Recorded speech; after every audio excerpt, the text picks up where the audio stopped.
पवित्र आत्मा जी आज मैं विश्वास करता हूँ मेरे परमेश्वर, तेरा दया वाला हाथ, तेरा सच में पवित्र आत्मा बरकत वाला हाथ, चंगाई वाला हाथ मेरे लोगों को छुएगा आज यीशु मसीह नासरी के नाम में। इन लोगों को छुएगा परमेश्वर, मैं विश्वास करता हूँ कि तेरा हाथ इन्हें छुएगा यीशु मसीह के नाम में। ये बड़ी बरकत को देखने पाएंगे परमेश्वर। तू आज सच में पवित्र आत्मा बरकत वाला हाथ इनके ऊपर खोलेगा यीशु मसीह नासरी के नाम में। मैं विश्वास करता हूँ पवित्र आत्मा जी तूने अपना बरकत वाला हाथ इनके ऊपर खोल दिया यीशु मसीह नासरी के नाम में। आज का वचन पवित्र आत्मा जी जब खुले तेरे प्रभु इनके काम खुल जाए यीशु मसीह के नाम में। इनका दिमाग खोले और ये सच में पवित्र आत्मा जी 30 गुना नहीं, 60 गुना नहीं, 100 गुना प्लस हो यीशु मसीह के नाम में। बोलो आमीन। बाइबल बोलती है करे कि कोई 30 गुना, कोई 60 गुना, कोई 100 गुना फलवंत होता है। आपको कितने गुना फलवंत होने हैं ये आपका विश्वास है। मैं फिर से कह रहा हूँ 30 वाले कौन है? वो लोग जो संडे कभी कभी चर्च में आते हैं। परमेश्वर ने कहा कोई 30 गुना फलेगा, कोई 60 गुना फलेगा, कोई 100 गुना फलेगा। और पंजाबियों तुसी कितना फलना? 100 गुना फलना कि नहीं? 100 गुना मोटा होना कि नहीं? 60 गुना, 30 गुना। कहता है किसी को मैं 30 गुना देवांगा, किसी को 60 देवांगा, लेकिन किसी को मैं 100 देवांगा। हालेलुया। 30 वाले कौन कौन ने? करा जेड़े कदी कदी चर्च आंदे ने। 60 वाले कौन ने? कहता 60 वाले कौन ने? कहता 60 वाले वो ने जेड़े वचन सुनने के बाद अपनी मर्जी करते हैं। जो वचन सुनने के बाद अपनी मर्जी करते हैं, जो वचन सुनने के बाद, सुन रहे हो, अपनी मर्जी करते हैं। कह रहे कि 100 उसको मिलता है जो वचन सुनने के बाद खुदा की मर्जी पर चलने का फैसला ले लेते हैं। हालेलुया। आज किसकी मर्जी पे चलोगे? मम्मी की, डैडी की? नहीं, भगवान की तो चलना पड़ेगा, रोटियां नहीं देगी। किसकी मर्जी पर चलोगे? बोलो आज मैं यीशु की मर्जी पर चलूंगा। चलोगे कि नहीं? मैं कह रहा हूं जितने आज फैसला ले रहे हैं उनकी बरकतें स्वर्ग से रिलीज हो रही हैं, रिलीज हो रही हैं। आमीन बोलकर स्टेपलर कर लो अपनी आशीषों को। हालेलुया बोलकर चिपका लो फेविकोल से। बोलो हालेलुया। जो लोग हालेलुया बोल रहे हैं वो अपनी आशीषों को फेविकोल से चिपका रहे हैं। चर्च जल्दी से हम बाइबल में जाएंगे। भजन संहिता उसका 37, वचन संहिता इंग्लिश में साम 37 उसका 25, 37 का 25 हम देखेंगे ध्यान से बाइबल के अंदर। आज बहुत सारे लोग मांगते तो हैं पर उन्हें मिलता नहीं है। बहुत सारे लोग दुआएं तो करते हैं, हर व्यक्ति दुआएं करता है संसार के अंदर। कितने लोग हैं, कितने लोग ऐसे हैं यहाँ पर कह रहा जो दुआएं नहीं करते। बहुत सारे लोग हैं जो दुआएं करते हैं, जब वो मुसीबत में पड़ते हैं तो वो प्रार्थना करते हैं। जो लोग किसी भी प्रॉब्लम्स में, मैं कह रहा हूँ कि आज परमेश्वर उस प्रॉब्लम से आपको आजाद करने वाला है। लेकिन आपका हाथ जब दुआ में उठता है तब परमेश्वर लोगों को आजाद करता है। बहुत सारे लोग कह रहे कि अपनी लाइफ में कंप्लेंट्स करते हैं, बार बार कह रहे कि मैंने बहुत दुआएं की लेकिन मेरी जिंदगी में कोई काम नहीं हुआ।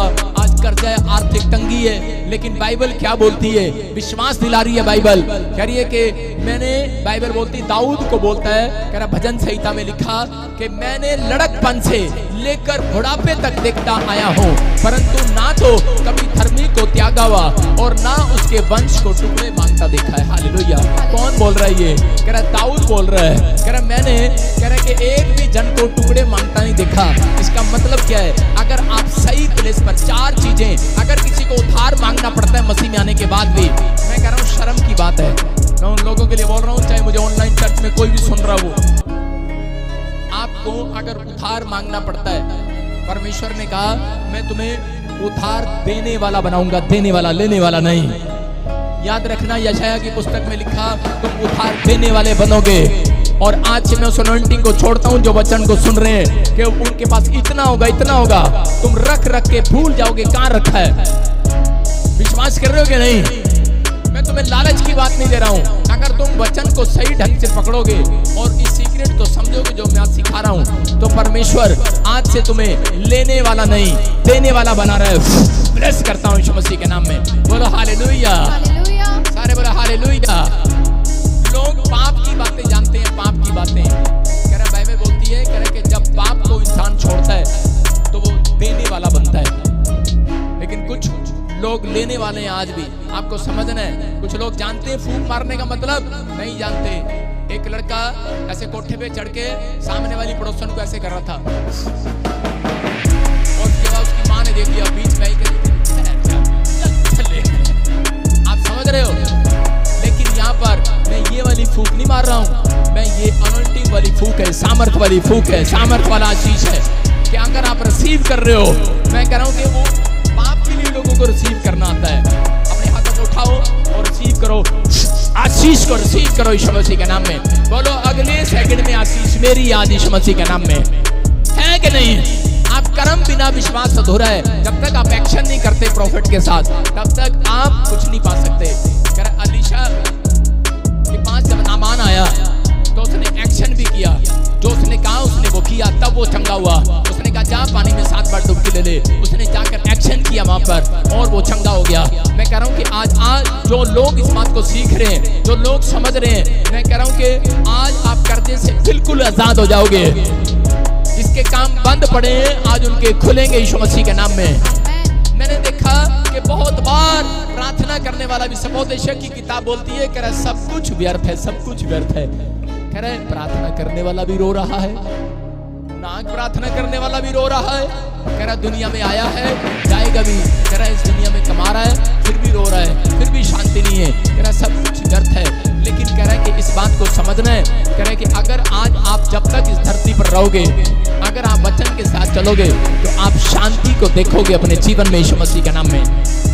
कि प्रार्थना करने वाले लोग भी बोलते हैं कि मुझे कुछ नहीं मिला, और ना प्रार्थना करने वाले भी बोलते हैं मुझे कुछ नहीं मिला। कारण क्या है? यहाँ पर दाऊद ने क्लियर कर दिया। कह रहा है जो कंप्लेंट्स करते हैं चर्चों में जाकर, जो कंप्लेंट्स करते हैं अपनी जिंदगी में परमेश्वर को, भगवान को, बोलता है कह रहा है कि वो परमेश्वर ने, यहोवा ने कहा, और दाऊद ने उसकी गवाही दिया। दाऊद बोलता है मैंने अपनी जिंदगी में एक को भी करे परमेश्वर के मंदिर के बाहर भीख मांगता नहीं देखा। मैं कह रहा हूँ कि धर्मी जन को, किसको? धर्मी जन को। मैं कह रहा हूँ कि जिसको आदत पड़ी हुई है भीख मांगने की, वो भीख ही मांगता है। लेकिन अगर वो आदत छोड़कर आज फैसला लेगा कि परमेश्वर पहले मैं तेरे से मांगूंगा और तू मेरा इंतजाम करेगा यीशु मसीह नासरी के नाम में। यहाँ पर इसलिए दाऊद बोलता है, कह रहा मैंने एक भी धर्मी जन को करे के टुकड़े मांगता नहीं देखा, उसके वंश को टुकड़े मांगता नहीं देखा।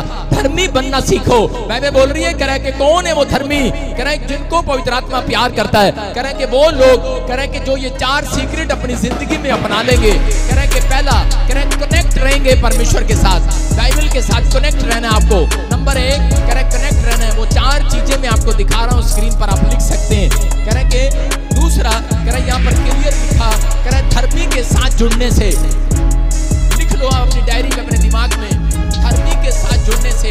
धर्मी जन कौन? जैसे स्पिरिचुअल फादर, जिस चर्च में आप आते हो। धर्मी जन कौन? कह रहा है जो पवित्रताई में चलता है वो व्यक्ति। कह रहा नंबर 2, कह रहा प्रार्थना की कमिटमेंट पूरा करने से। मैं कह रहा हूं कि ये 4 बातें अगर आप लिख कर जाओगे, मैं कह रहा हूं कि आपके घर में आपके बच्चे के, आपके परिवार के लोग क्या वो देने वाले होंगे आपसे, परमेश्वर को देने वाले। मैं कह रहा हूं लोगों को देने वाले होंगे, उधार मांगने वाले नहीं होंगे। लिखा प्रार्थना की कमिटमेंट पूरा करने से। कह रहा तीसरा, कह रहा कि बेस्ट पार्ट को चुनने से। बेस्ट पार्ट मतलब कि बाइबल को चुनने से, उसके वचनों को चुनने से, प्रार्थना को चुनने से, बेस्ट प्लेस में आने से, चर्च के अंदर। क्यों लिखा ये 4 बातें? मैं आपको स्क्रीन पर दिखा रहा हूँ। धर्मी जन के साथ जुड़ा कौन? एलीशा। पहले का मतलब बता रहा हूँ। एलीशा जब जुड़ा एलिया के साथ, और उस दिन से कह रहा वो धर्मी गिना गया। परमेश्वर ने आशीष दिया और उसको 100 गुना मस्सा दिया। मैं कह रहा हूँ कि प्रार्थना की कमिटमेंट जब किसने किया? दाऊद ने किया। और कह रहा कि यहाँ पर कह रहा बेस्ट पार्ट को चुना। कह रहा किसने? मार्था ने, मरियम ने। और कह रहे बेस्ट पार्ट को चुना जब मरियम ने विनती और प्रार्थना और उसके वचनों को सुना, यीशु मसीह के आशीषित हो गई। और यहाँ लिखा, कह रहा कि चर्च में आने से बहुत सारे लोगों को पता है बेस्ट प्लेस में आना। कह रहे कि आप कंपनी बाग में गए थे इसलिए आप उधार मांग रहे हैं, आप थिएटर में गए थे इसलिए आप उधार मांग रहे हैं, आप कहीं घूमने के लिए गए हैं, उधार मांगना पड़ सकता है भाई साहब। लेकिन याद रखना, जब आप बेस्ट प्लेस में आए हैं उधार मांगना नहीं पड़ेगा। आपके घर देने वाला आज रात उतरेगा यीशु मसीह के नाम में। आज रात आपके घर उतरेगा वो यीशु मसीह नासरी के नाम में, और आपकी आशीषें खुलेंगी यीशु मसीह के नाम में। अपने हाथों को उठाओ और छूट जाओ अपनी बीमारियों, अपनी समस्याओं से। आमीन बोलकर सारे बोलो हालेलुया। मैं कह रहा हूं कि बाइबल बोलती है भूखा वो रहता है जो प्रार्थना नहीं करता, जो परमेश्वर से प्रार्थना की कमिटमेंट नहीं करता।